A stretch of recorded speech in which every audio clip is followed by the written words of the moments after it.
नमस्कार साथियों, आप सबका स्वागत है आपके अपने YouTube चैनल कंटेंट एनालिसिस में। दोस्तों आज हम पढ़ने वाले हैं 30 मार्च 2022 के इंपॉर्टेंट करंट अफेयर्स के क्वेश्चंस।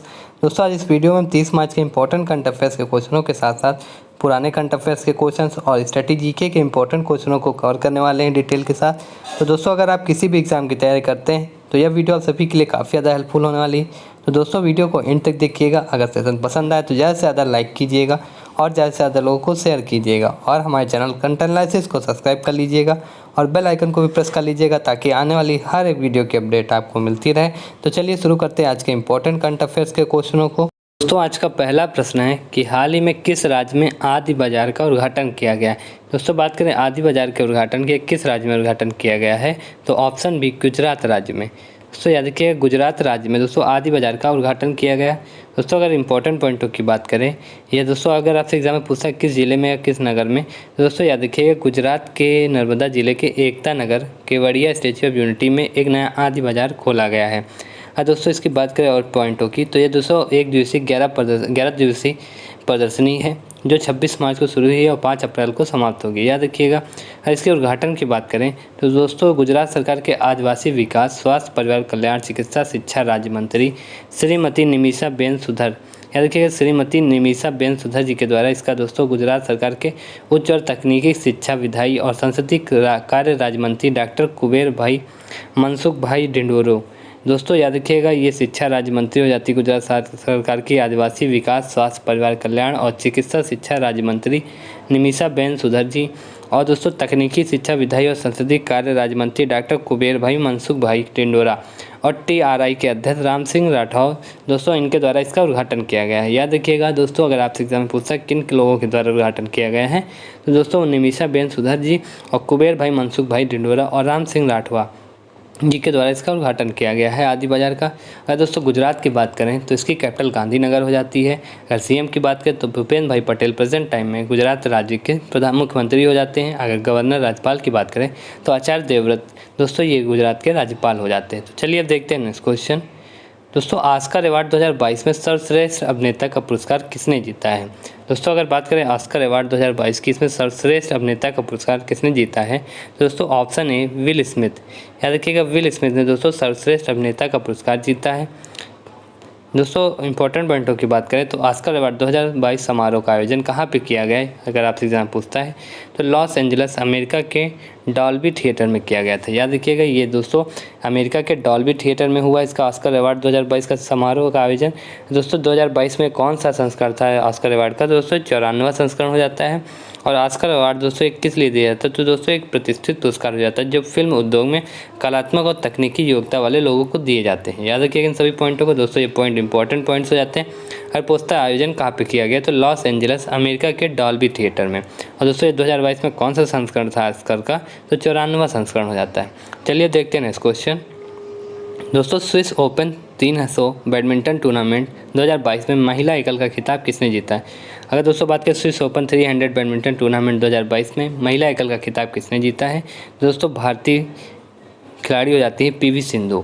याद रखिएगा ये भारतीय खिलाड़ी हो जाती है PV सिंधु जिन्होंने स्विस ओपन 300 बैडमिंटन टूर्नामेंट 2022 का खिताब जीता महिला वर्ग का। अगर इसमें और भी इंपॉर्टेंट पॉइंटों की बात करें दोस्तों Swiss open super 300 badminton tournament में भारत की PV सिंधु ने थाईलैंड की बुसनान ओंगबॉम याद रखिएगा ओंगबॉम को हरा के दोस्तों ये खिताब अपने नाम किया है। ओंगबॉम दोस्तों किस देश की हो जाती है तो दोस्तों ये थाईलैंड देश की थी जिन्हें भारत की PV सिंधु ने हरा के Swiss open super 300 badminton tournament का खिताब जीता है। दोस्तों याद रखिएगा। और दोस्तों इसमें पुरुष एकल वर्ग की खिताब की बात करें तो भारतीय बैडमिंटन खिलाड़ी HS प्रणय ये इंडोनेशिया के जोनाथन क्रिस्टे से हार गए थे। याद रखिएगा दोस्तों HS प्रणय ये दोस्तों इंडिया के बैडमिंटन खिलाड़ी थे Swiss open super 300 badminton tournament में जो कि दोस्तों इंडोनेशिया के जोनाथन क्रिस्टे से हार गए थे। तो दोस्तों पुरुष एकल वर्ग का खिताब किसने जीता तो इंडोनेशिया के जोनाथन क्रिस्ट ने दोस्तों। और दोस्तों महिला वर्ग का तो भारत की PV सिंधु ने जीता है। दोस्तों याद रखिएगा ये भी याद रखिएगा कि दोस्तों किन्हें हरा के जीता है तो दोस्तों PV सिंधु ने थाईलैंड की बुसनान ओंगबॉम को हरा के और दोस्तों इंडोनेशिया के जोनाथन क्रिस्ट ने दोस्तों भारत के खिलाड़ी एच.एस. प्रणय को हरा के। दोस्तों पुरुष युगल वर्ग की बात करें तो फजर अल्फियान मोहम्मद और रियान आर्डिनियंतो दोस्तों ये इंडोनेशिया देश के हो जाते हैं, याद रखिएगा पुरुष युगल की। और दोस्तों मिश्रित युगल की बात करें तो मार्क लैम्सूफ और इसाबेल लोहो, ये दोस्तों दोनों लोग कहाँ के हो जाते हैं, तो जर्मनी देश के हो जाते हैं। चलिए देखते हैं नेक्स्ट क्वेश्चन। दोस्तों यूएनईपी द्वारा जारी वार्षिक फ्रंटियर रिपोर्ट 2022 के अनुसार दुनिया का दूसरा सबसे ज़्यादा ध्वनि प्रदूषण वाला शहर कौन सा बना। अगर दोस्तों बात करें यूएनईपी की द्वारा ये वार्षिक फ्रंटियर रिपोर्ट जारी की गई, उसमें दुनिया का दूसरा सबसे ज़्यादा ध्वनि प्रदूषण वाला शहर कौन सा बना है, तो दोस्तों मुरादाबाद। ये दोस्तों मुरादाबाद शहर दुनिया का दूसरा सबसे ज़्यादा ध्वनि प्रदूषण वाला शहर बना है। दोस्तों अगर इसमें और भी इंपॉर्टेंट पॉइंटों की बात करें तो संयुक्त राष्ट्र पर्यावरण कार्यक्रम यूएनईपी द्वारा प्रकाशित एनुअल फ्रंटियर रिपोर्ट 2022 के अनुसार दोस्तों बांग्लादेश की कैपिटल राजधानी को दोस्तों ये विश्व स्तर पर सबसे अधिक ध्वनि प्रदूषित शहर के रूप में स्थान दिया गया है। दोस्तों याद रखिएगा ये बांग्लादेश की कैपिटल हो जाती है ढाका, जिसे दोस्तों नंबर 1 पे रखा गया है। नंबर 2 के क्वेश्चन में पूछा गया था तो मुरादाबाद है, और नंबर 1 की बात करें तो यूएनईपी के द्वारा तो दोस्तों ये बांग्लादेश की कैपिटल ढाका हो जाती है, जो विश्व स्तर पर सबसे अधिक ध्वनि प्रदूषित शहर के रूप में स्थान दिया गया है। और दोस्तों इस रिपोर्ट के और इंपॉर्टेंट पॉइंटों की बात करें तो दोस्तों सबसे उच्चतम स्तर 119 डेसिबल। दोस्तों सबसे उच्चतम शहरों की बात करें 2021 में तो 119 डेसिबल ध्वनि प्रदूषण दर्ज किया दोस्तों ढाका ने। अगर दोस्तों उत्तर प्रदेश की बात करें तो उत्तर प्रदेश का मुरादाबाद 114 डेसिबल ध्वनि प्रदूषण के सूची में दूसरे स्थान पर रहा। दोस्तों तीसरे स्थान की बात करें दोस्तों तीसरे स्थान पर पाकिस्तान रहा है, पाकिस्तान का इस्लामाबाद रहा। दोस्तों शहरों की बात हो रही है तो पाकिस्तान की कैपिटल इस्लामाबाद रहती है, जो कि तीसरे स्थान पर रही, जहाँ पर ध्वनि प्रदूषण दोस्तों 105 डेसिबल था। याद रखिएगा डेसिबल भी याद रखिएगा, अगर आपसे एग्जाम में पूछा कि मुरादाबाद में दोस्तों कितने डेसिबल था तो दोस्तों 114 डेसिबल हो जाता है, ये दूसरे नंबर पे हो जाता है शहरों में। और दोस्तों पहले नंबर पे ढाका हो जाता है, जहाँ पे 119 डेसिबल ध्वनि प्रदूषण दर्ज किया गया। और दोस्तों अधिकतम ध्वनि प्रदूषण 105 डेसिबल है, याद रखिएगा किसका, तो पाकिस्तान की कैपिटल इस्लामाबाद जो कि तीसरे स्थान पर। अगर रिपोर्ट के अनुसार दोस्तों दुनिया के शांत शहरों की बात करें तो इरबिड दोस्तों 60 डेसिबल, इस दुनिया का सबसे शांत शहर हो जाता है इरबिड दोस्तों 60 डेसिबल। फिर उसके बाद लियोन दोस्तों 69 डेसिबल 69, और मैड्रिड दोस्तों ये भी 69 डेसिबल। अगर स्टॉकहोम की बात करें तो दोस्तों 70 डेसिबल।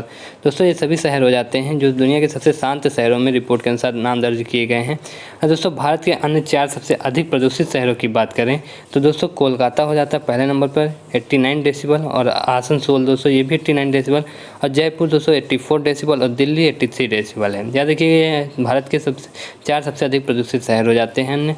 चलिए दोस्तों अगर यूएनईपी की बात करें यूनाइटेड नेशन एनवायरनमेंट प्रोग्राम की तो दोस्तों इसकी कैपिटल दोस्तों इसका मुख्यालय कहाँ पे हो जाता है इसका, तो नैरोबी केन्या में हो जाता है। इसके प्रमुख की बात करें तो एंगर एंडरसन दोस्तों ये यूएनईपी नेशन एनवायरनमेंट प्रोग्राम संयुक्त राष्ट्र पर्यावरण के प्रमुख हो जाते हैं। अगर संस्थापक की बात करें तो मॉरिस स्ट्रांग दोस्तों ये यूएनईपी के संस्थापक हो जाते हैं। दोस्तों सभी पॉइंट्स इंपॉर्टेंट हो जाते हैं और ये क्वेश्चन भी आपके एग्जाम के लिए इंपॉर्टेंट काफ़ी ज़्यादा हो जाता है। तो दोस्तों इस क्वेश्चन को नोट कर लीजिएगा, सभी इंपॉर्टेंट पॉइंटों को भी नोट कर लीजिएगा, क्योंकि आपके एग्जाम में दोस्तों इससे संबंधित प्रश्न पूछे जा सकते हैं। चलिए देखते हैं नेक्स्ट क्वेश्चन। दोस्तों हाल में भारत की पहली स्टील रोड का उद्घाटन कहाँ हुआ। अब बात करें भारत की पहली स्टील रोड के उद्घाटन की कहाँ पे किया गया है, तो दोस्तों गुजरात के सूरत में। याद रखिएगा अगर राज्य पूछता तो गुजरात, और किस शहर में, दोस्तों सूरत में। अब इंपॉर्टेंट पॉइंटों की बात करें दोस्तों सूरत गुजरात में पूरी तरह से स्टील के कचरे से बनी एक सड़क है, जो कि सतत विकास के सर्वोत्तम उदाहरणों में से एक है। दोस्तों ये आर्सलर मित्तल निप्पॉन स्टील इंडिया ने वैज्ञानिक और औद्योगिक अनुसंधान परिषद, council of scientific and industrial research CSIR, और भारतीय केंद्रीय सड़क अनुसंधान संस्थान, सेंट्रल रोड रिसर्च इंस्टीट्यूट, और दोस्तों सरकारी थिंक टैंक नीति आयोग के साथ स्टील स्लैग रोड पर सहयोग किया है। दोस्तों याद रखिएगा किन के द्वारा सहयोग किया गया है, तो एरिसलर मित्तल निप्पॉन स्टील इंडिया, और council of scientific and industrial research CSIR, और दोस्तों CRRI central road research institute, और सरकारी थिंक टैंक नीति आयोग के साथ ये स्टील रोड में सहयोग किया गया है। दोस्तों चलिए अब देखते हैं नेक्स्ट क्वेश्चन। दोस्तों अगर वीडियो पसंद आ रही है तो ज़्यादा से ज़्यादा लाइक करते रहिए, ज़्यादा से ज़्यादा लोगों को शेयर भी करते रहिएगा। चलिए नेक्स्ट क्वेश्चन है कि तीसरे राष्ट्रीय जल पुरस्कार में किस राज्य को सर्वश्रेष्ठ राज्य की श्रेणी में प्रथम स्थान दिया गया।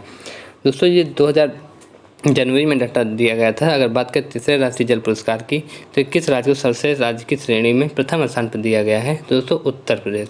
याद रखिएगा दोस्तों, उत्तर प्रदेश को तीसरे राष्ट्रीय जल पुरस्कार में ये राज्य को सर्वश्रेष्ठ राज्य का श्रेणी में प्रथम स्थान किसे मिला? तो उत्तर प्रदेश के। अगर दोस्तों पहली बार शुरुआत करें कब से चालू हुआ, ये तीसरा संस्करण हो जाता है 2020 में, और दोस्तों पहली बार ये 2018 में स्टार्ट हुआ, याद रखिएगा। अगर इम्पोर्टेंट पॉइंटों की बात करें तो दोस्तों केंद्रीय जल शक्ति मंत्री गजेंद्र सिंह शेखावत ने वर्ष 2020 के लिए तीसरे राष्ट्रीय जल पुरस्कार नेशनल वाटर अवार्ड्स के विजेताओं की घोषणा की है। याद रखिएगा किसके द्वारा घोषणा की गई है? तो केंद्रीय जल शक्ति मंत्री गजेंद्र सिंह शेखावत जी के द्वारा। दोस्तों ये 2020 के लिए तीसरा राष्ट्रीय जल पुरस्कार है जो कि उत्तर प्रदेश को प्रथम स्थान दिया गया है। दोस्तों अगर इसमें राष्ट्रीय जल पुरस्कार 2020 में उत्तर प्रदेश को जल संरक्षण प्रयासों में सर्वश्रेष्ठ राज्यों के रूप में चुना गया है। और दोस्तों इसके बाद कौन से राज्य हैं? तो याद रखिएगा राजस्थान और तमिलनाडु। दोस्तों ये पुराना करंट अफेयर्स का क्वेश्चन हो जाता है, ये आपके एग्जाम के पॉइंट ऑफ व्यू से काफ़ी ज़्यादा इंपॉर्टेंट क्वेश्चन था, तो दोस्तों इसीलिए इसको क्वेश्चन को बता रहे हैं डिटेल में। दोस्तों उत्तर प्रदेश की बात करें, तो दोस्तों उत्तर प्रदेश की बात करें तो इसके प्रेजेंट टाइम में कैपिटल और राज्यपाल, मुख्यमंत्री, उप मुख्यमंत्री कौन हो जाते हैं? सभी क्वेश्चन आपके यूपी स्टेट लेवल जैसे एग्जामों में काफ़ी बार पूछे गए हैं। तो अगर कैपिटल की बात करें तो लखनऊ इसकी कैपिटल हो जाती। और दोस्तों कमेंट सेक्शन में बताइएगा कि उत्तर प्रदेश की स्थापना दिवस कब मनाता है।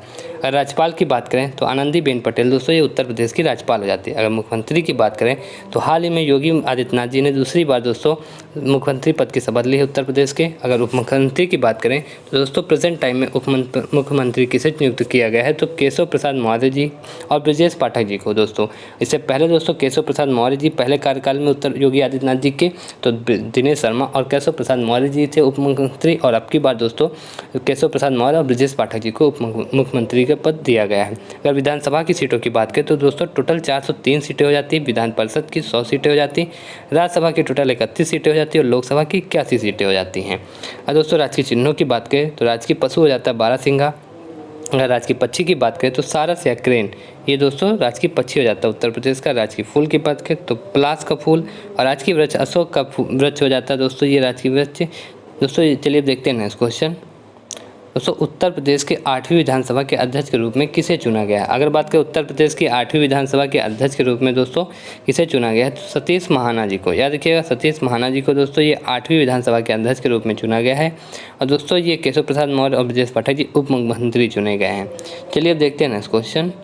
दोस्तों मध्यम दूरी की सतह से हवा में मार करने वाली मिसाइल मारसैम को डीआरडीओ ने किस देश के साथ साझेदारी में विकसित किया है? दोस्तों ये डीआरडीओ के द्वारा एक मिसाइल का किस देश के साथ साझेदारी में विकसित की गई है? जो कि डीआरडीओ और किस देश के साथ? दोस्तों ये मिसाइल हो जाती है मारसैम, ये दोस्तों डीआरडीओ और इजराइल के द्वारा विकसित की गई है मारसैम मिसाइल। इसमें इंपॉर्टेंट पॉइंटों की बात करें तो दोस्तों रक्षा अनुसंधान और विकास संगठन डीआरडीओ ने उड़ीसा के तट पर एकीकृत परीक्षण रेंज चांदीपुर में उच्च गति वाले हवाई लक्ष्यों के खिलाफ मध्यम दूरी की सतह से हवा में मार करने वाली मिसाइल, दोस्तों ये मारसैम का फुल फॉर्म हो जाता है, याद रखिएगा medium range surface to air missile, कि भारतीय सेना के संस्करण के 2 सफल उड़ान परीक्षण किए हैं, जिसमें से पहला परीक्षण दोस्तों एक मध्यम ऊंचाई वाली लंबी दूरी के लक्ष्य को रोकना और दूसरा परीक्षण कम ऊंचाई वाले कम दूरी के लक्ष्य को रोकना। दोस्तों मारसैम का भारतीय सेना का संस्करण सतह से हवा में मार करने वाली मिसाइल है, याद रखिएगा ये दोस्तों सतह से हवा में मार करने वाली मिसाइल हो जाती है। ये डीआरडीओ और इसराइल एरोस्पेस इंडस्ट्रीज इजराइल द्वारा संयुक्त रूप से विकसित किया गया है। दोस्तों याद रखिए डीआरडीओ और इसराइल एरोस्पेस इंडस्ट्रीज एएआई द्वारा विकसित किया गया है। अगर दोस्तों डीआरडीओ की बात करें तो प्रेजेंट टाइम में अध्यक्ष कौन हो जाते हैं डीआरडीओ के? जी सतीश रेड्डी जी। और इसका स्थापना कब हुई डीआरडीओ की? तो 1958 में डीआरडीओ की स्टैब्लिशमेंट हुई। अगर हेडक्वार्टर की बात करें तो इसका हेडक्वार्टर दोस्तों नई दिल्ली में हो जाता है। दोस्तों चलिए अब देखते हैं नेक्स्ट क्वेश्चन। हाल ही में माल्टा के प्रधानमंत्री के रूप में किसने शपथ ली है? तो दोस्तों माल्टा के प्रधानमंत्री के रूप में रॉबर्ट अबेला ने शपथ ली है। दोस्तों अगर इंपॉर्टेंट पॉइंटों की बात करें तो माल्टा के प्रधानमंत्री रॉबर्ट अबेला ने दूसरे कार्यकाल की शपथ ली। दोस्तों दूसरी बार प्रधानमंत्री बनने हैं रॉबर्ट अबेला माल्टा के। दोस्तों इन्हें किसने शपथ दिलाई? तो जॉर्ज वेला, याद रखिएगा जॉर्ज वेला ने शपथ दिलाई, जो कि माल्टा के राष्ट्रपति हो जाते हैं। और प्रधानमंत्री कौन बने हैं? तो रॉबर्ट अबेला। दोस्तों ये लेबर पार्टी के पूर्व नेता प्रधानमंत्री जोसेफ मस्कट के इस्तीफा देने के बाद एबेला को दोस्तों फिर से दूसरे कार्यकाल के लिए रॉबर्ट अबेला को दोस्तों प्रधानमंत्री का पद दिया गया है। दोस्तों ये पहली बार जनवरी 2020 में प्रधानमंत्री के रूप में शपथ दिलाई गई थी। याद रखिएगा माल्टा के प्रधानमंत्री के रूप में जनवरी 2020 में दोस्तों रॉबर्ट अबेला को शपथ दिलाई गई थी। अगर माल्टा की बात करें तो इसकी कैपिटल वेलेटा हो जाता है और इसकी मुद्रा क्या होती है? यूरो। चलिए देखते हैं नेक्स्ट क्वेश्चन। हाल ही में बार्क इंडिया के नए अध्यक्ष कौन बने हैं? दोस्तों बार्क इंडिया के नए अध्यक्ष किसे बनाया गया है? दोस्तों शशि सिन्हा जी को। याद रखिएगा, शशि सिन्हा जी को बार्क इंडिया के नए अध्यक्ष के रूप में नियुक्त किया गया है। इंपॉर्टेंट पॉइंटों की बात करें तो broadcast India research council, broadcast audience research council BARC India के बोर्ड ने IPG मेडी ब्रांड्स इंडिया के CEO, दोस्तों ये Shashi Sinha ji IPG Mediabrands के CEO हो जाते हैं। याद रखिएगा दोस्तों, ये IPG मेडी ब्रांड्स इंडिया के CEO हो जाते हैं। शशि सिन्हा जी ने बार्क इंडिया के अध्यक्ष चुना गया है। और दोस्तों इन्होंने किसका स्थान लिया, तो ये भी पॉइंट इंपॉर्टेंट हो जाता है। तो याद रखिएगा पुनीत गोयनका जी का। अगर दोस्तों बार्क की बात करें, इसकी इस्टेब्लिशमेंट कब हुई, तो दोस्तों 2010 में बार्क इंडिया की इस्टेब्लिशमेंट हुई। याद रखिएगा ब्रॉडकास्ट ऑडियंस रिसर्च काउंसिल की इस्टेब्लिशमेंट कब हुई, तो 2010 में। अगर मुख्यालय की बात करें तो इसका मुख्यालय मुंबई में हो जाता है। और प्रेजेंट टाइम में दोस्तों CEO कौन हो जाते हैं, तो नकुल चोपड़ा, ये प्रेजेंट टाइम में बार्क इंडिया के चेयरमैन CEO हो जाते हैं दोस्तों। चलिए अब देखते हैं नेक्स्ट क्वेश्चन। दोस्तों भारतीय वाणिज्यिक एवं उद्योग मंडल एसोचैम के नए अध्यक्ष कौन बने हैं? अगर एसोचैम के अध्यक्ष की बात करें दोस्तों किसे बनाया गया है, तो ऑप्शन डी सुमंत सिन्हा जी को। दोस्तों सुमंत सिन्हा जी को एसोचैम के नए अध्यक्ष के रूप में नियुक्त किया गया है। और दोस्तों इंपॉर्टेंट पॉइंटों की बात करें तो सुमंत सिन्हा भारतीय वाणिज्यिक एवं उद्योग मंडल एसोचैम के नए अध्यक्ष बने। दोस्तों इन्होंने किसका स्थान लिया है, तो विनीत अग्रवाल जी का। याद रखिएगा विनीत अग्रवाल जी का स्थान लिया। दोस्तों आपके एग्जाम में ये पॉइंट काफ़ी ज़्यादा इंपॉर्टेंट हो जाते हैं कि इन्होंने किसका स्थान लिया या इनसे पूर्व कौन अध्यक्ष थे। तो दोस्तों याद रखिएगा विनीत अग्रवाल जी। और प्रेजेंट टाइम में कौन है भारतीय वाणिज्यिक उद्योग मंडल के अध्यक्ष, तो सुमंत सिन्हा जी। दोस्तों अगर एसोचैम की बात करें तो इसका फुल फॉर्म हो जाता है associate chambers of commerce and industry of India, भारतीय वाणिज्यिक एवं उद्योग मंडल। अगर इस्टेब्लिशमेंट की बात करें तो 1920 में इस्टेब्लिशमेंट हुई एसोचैम की। हेडक्वार्टर न्यू दिल्ली में हो जाता है। और अध्यक्ष कौन हो जाते हैं, तो सुमन सिन्हा जी। चलिए देखते हैं नेक्स्ट क्वेश्चन। दोस्तों मानसिक स्वास्थ्य के क्षेत्र में जागरूकता बढ़ाने के लिए टाइम मैगजीन के टाइम 100 इम्पैक्ट अवार्ड 2022 से किस अभिनेत्री को सम्मानित किया गया है? दोस्तों बात करें टाइम मैगजीन के टाइम 100 इम्पैक्ट अवार्ड 2022 से किस अभिनेत्री को सम्मानित किया गया है, तो दोस्तों ऑप्शन सी दीपिका पादुकोण को। दीपिका पादुकोण दोस्तों भारतीय अभिनेत्री हो जाती है जिन्हें मैगजीन के टाइम 100 इम्पैक्ट अवार्ड 2022 से सम्मानित किया गया है। इंपॉर्टेंट पॉइंटों की बात करें तो दोस्तों याद रखिएगा किसे, तो दीपिका पादुकोण को टाइम 100 इम्पैक्ट अवार्ड 2022 के रूप से सम्मानित किया गया पुरस्कार से। दोस्तों ये किसके द्वारा दिया गया है, तो लिव लव लाइफ फाउंडेशन के माध्यम से मानसिक स्वास्थ्य संघर्ष और जागरूकता बढ़ाने में काम करने के लिए टाइम 100 इम्पैक्ट अवार्ड सूची में शामिल किया गया है। याद रखिएगा इन सभी पॉइंटों को। दोस्तों ये थे आज के इंपॉर्टेंट करंट अफेयर्स के क्वेश्चंस। दोस्तों कमेंट सेक्शन में बताइएगा वीडियो सभी को कैसी लगी। वीडियो पसंद आई हो तो ज़्यादा से ज़्यादा लाइक कीजिएगा और ज़्यादा से ज़्यादा लोगों को शेयर कीजिएगा।